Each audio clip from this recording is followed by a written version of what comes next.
কিন্তু অনেক পাস করতে চাকরি দেবে কেন মমতা ব্যানার্জি? একদম পাক্কা 35% মুসলমান ভোট আছে, 100-তে 100 ওকে দেয়।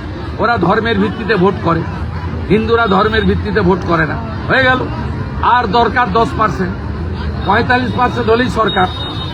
এবারে একটা শিক্ষককে চাকরি দিতে গেলে হাই স্কুলে তার স্টার্টিং বেতন 40,000 টাকা, প্রাইমারিতে চাকরি দিতে গেলে স্টার্টিং বেতন 30,000 টাকা। 40,000 টাকা চাকরি একজনকে দিলে তার বাড়িতে 5 জন মেম্বার, 3টে ভোটার। আর সেই 40,000 টাকা যদি 40টা বাড়িতে বিতরণ করে তাহলে 120টা ভোটার। মমতা ব্যানার্জির কাছে 120টা ভোট দরকার, 3টে ভোট দরকার নেই।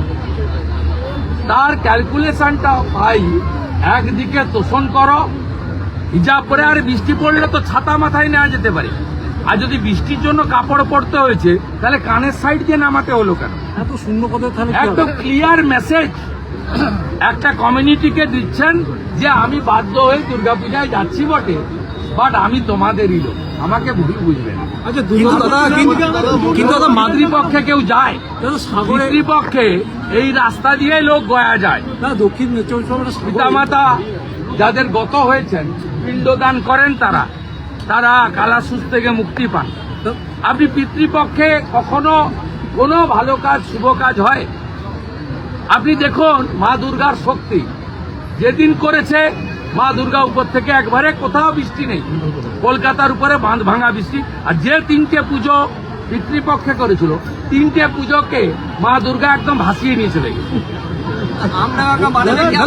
এটাই তো সনাতনের শক্তি।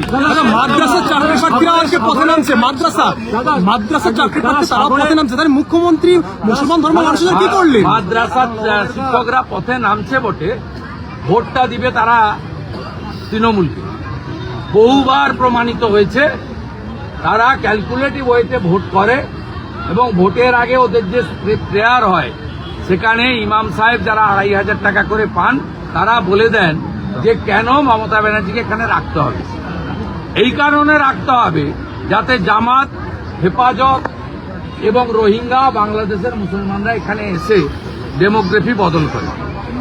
আসানসোলে অধিকাংশ মূল্যবান জমি আজকে মুসলিমরা ক্রয় করে নিয়েছে। আমাদের গরিব হিন্দুরা যারা বাংলায় কথা বলেন, হিন্দিতে কথা বলেন, তারা অভাবের টানে জমিগুলো সব বেচে দিয়েছে।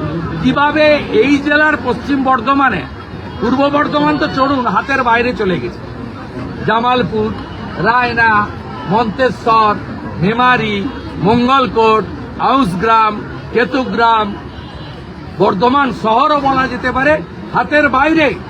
পূর্বস্থলীতে টিকে আছে কিছু হিন্দু সমাজের লোকেরা, হিন্দু সম্প্রদায়ের লোকেরা। পশ্চিম বর্ধমানেও আসানসোল থেকে শুরু হয়েছে। আগামী দিনে আপনারা দেখবেন দুর্গাপুরের অবস্থা, যদি ওই লালবাবুদের কাছ থেকে বেরিয়ে আসতে না পারেন সেকুলারিজম থেকে, তাহলে সবাই বিপন্ন হবেন, করতে নেয় না। ওখানে আমি হিন্দু জাগরণ ঘটিয়েছি। 21-এ 1956 ভোটে জিতেছি, 23-এ 17টার মধ্যে 11টা পঞ্চায়েত জিতেছে, 24-এ অভিজিৎ গাঙ্গুলিকে 8,200 লিড দিয়েছি, 26-এ নরেন্দ্র মোদীজি যাকে পদ্মফুল দিয়ে পাঠাবেন তাকে আমি 20,000 ভোটে জেতাবো। ভারত মাতাকে। হিন্দুরা ঐক্যবদ্ধ হয়েছে, গোটা রাজ্যে 54% হিন্দু ঐক্যবদ্ধ হয়েছে। আমি নন্দীগ্রামে 70% হিন্দুকে ঐক্যবদ্ধ করেছি। গোটা রাজ্যের মধ্যে কালিগঞ্জের উপনির্বাচনে 73% হিন্দু ঐক্যবদ্ধ হয়েছে।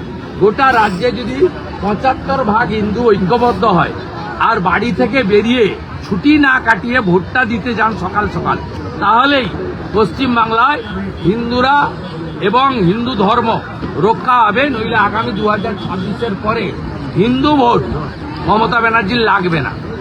ওনার যে ভোট নিয়ে উনি জিতেন, সেই ভোটেই আগামী দিনে উনি রাজত্ব করবেন। গতবারে গার্ডেন রিচে বলেছিল আমাদের এলাকা মাইকে চণ্ডী পাঠ, গীতা পাঠ হবে, গায়ত্রী হবে না।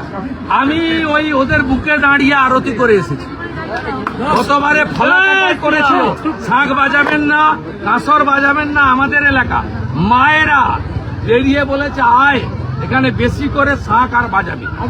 আমি রফিকুর রহমানের গ্রেপ্তার দাবি করছি এবং মমতা ব্যানার্জি বলেন উৎসব যার ধর্ম যার যার উৎসব সবার, তাহলে আমাদের পুজো যেন পঞ্জিকার টাইম মতো সুষ্ঠুভাবে কাঁসর ঘন্টা সাপ ঢাক বাজে তার ব্যবস্থাটা করে দিন, যদি আপনারা রিয়েল সেকুলার হয়ে থাকেন।